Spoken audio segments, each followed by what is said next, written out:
by sea.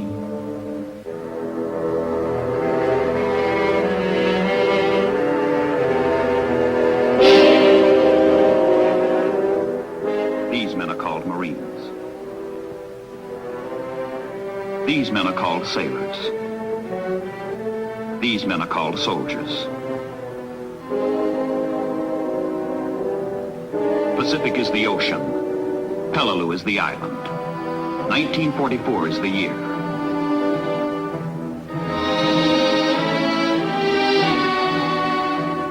For everything there is an appointed time. And there is a time for every purpose under heaven. A time to be born and a time to die. A time to heal and a time to kill. A time to build up and a time to break down. A time to laugh and a time to weep. A time to dance and a time to mourn. A time to seek and a time to lose. A time to keep and a time to cast away. A time to love and a time to hate. A time for peace and a time for war.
Pacific Fleet Communique number 117. United States Army and Marine Assault Troops established beachheads in the Palau Islands on September 14th, west longitude date. That is what is announced. That is what the world knows. But it is no news to the men on Peleliu, where the true meaning of the official words is known to them, and to them only. Pacific Fleet Communique number 118. United States Marines made some additional gains against strong opposition on Peleliu Island.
This thought I hold with firm persistence.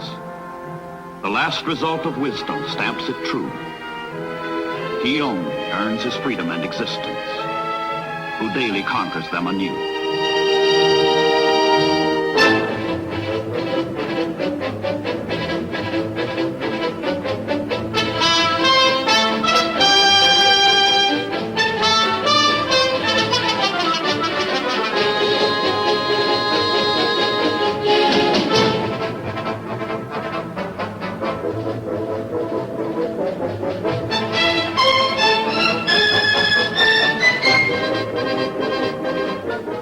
War is an act of force, and to the application of that force there is no limit, say the philosophers of war.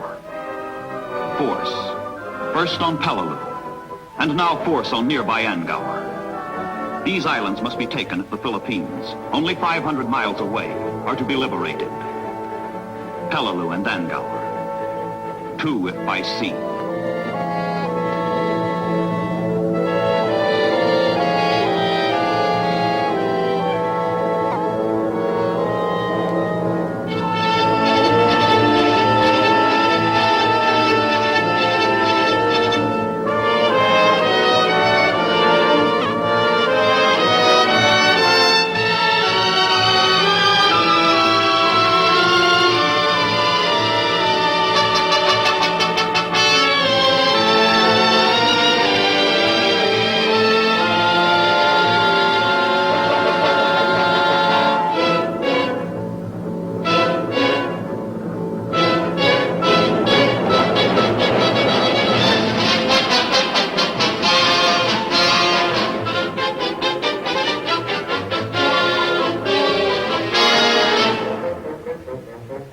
Pacific Fleet Communique number 120.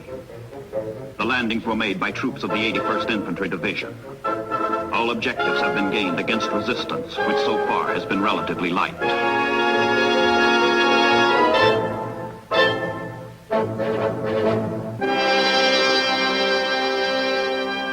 I will calmly offer up the courage of my soul, says the battle code of the Japanese soldier. I will never suffer the disgrace of being taken alive.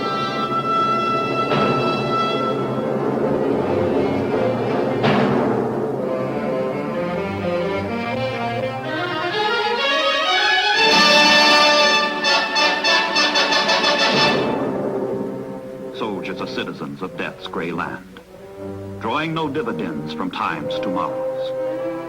In the great hour of destiny they stand, each with his feuds and the jealousies and sorrows. Soldiers are sworn for action. They must win some flaming, fatal climax with their lives. Soldiers are dreamers. When the guns begin, they think of firelit homes, clean beds and wives.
Pacific Fleet Headquarters announces an attempt by the enemy to reinforce his beleaguered troops on Peleliu Island was broken up. A convoy of 13 barges and one motor sampan carrying men and equipment was sighted northeast of Peleliu. It was immediately brought under fire. A number of barges were seen to explode. A number of the enemy were able to swim ashore.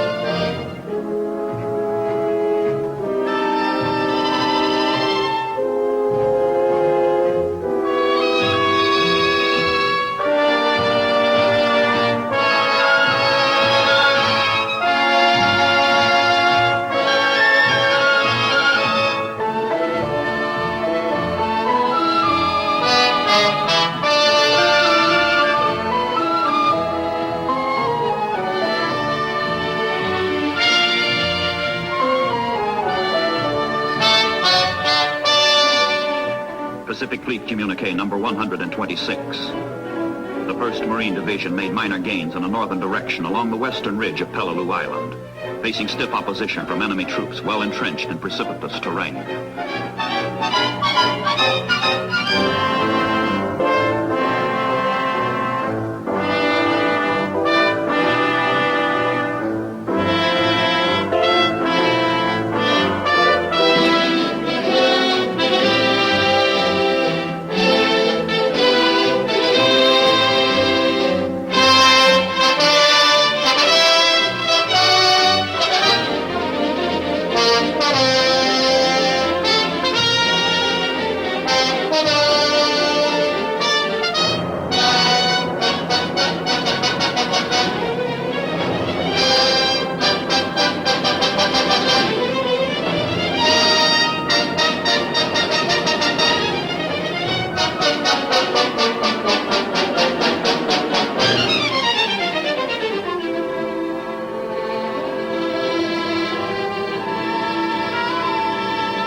Pacific Fleet Communique number 131. Certain elements of the 81st Infantry Division have reinforced the 1st Marine Division, while other elements are continuing to mop up Angaur Island.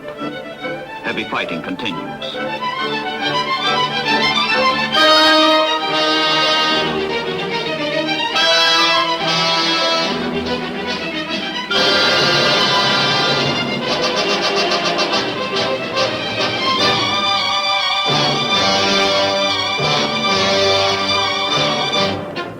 Pacific Fleet Communique number 135. The 1st Marine Division and elements of the 81st Infantry Division continue to drive the enemy from remaining positions on Peleliu Island.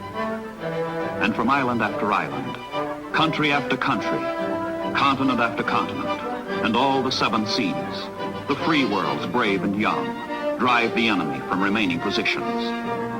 It has been, it is, it will be the same, forever so, until the forces of tyranny are no more.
war will never be known to any other than those who fought it. It is they who understand. It is they who suffer defeat. It is they who conquer. These are the men into whose hands society has placed its means of survival today, its prayers for tomorrow. They have fought a good fight. They have finished their course. They have kept the faith.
United States Navy's hospital ships speak of what help their countrymen can hold out in the blackest hour of battle. Hope, mercy, solace, comfort, relief.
Pacific Fleet communique number 137. More than 10,000 enemy troops have been wiped out in the southern Palau area since the invasion began.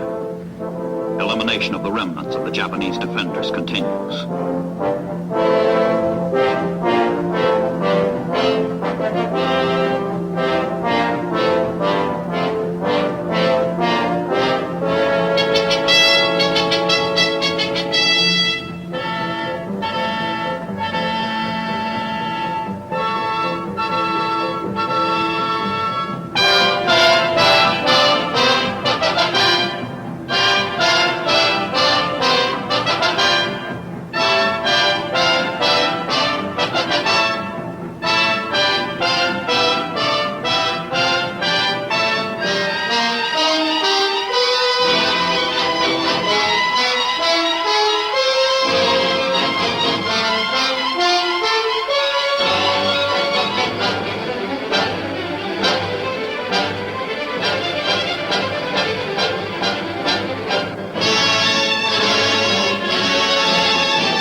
Pacific Fleet Communique number 139.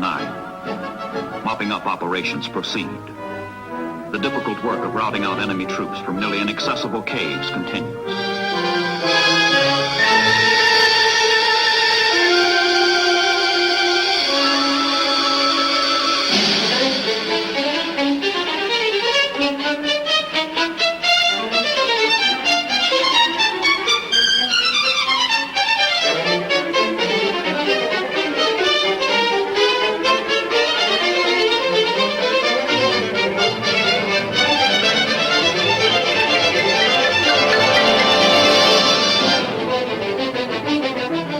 When Joshua heard the sound of the people shouting, he said to Moses, "There is the sound of war in the camp." But, he said, "It is not the sound of the cry of might, nor is it the sound of the cry of defeat. It is the sound of singing that I hear."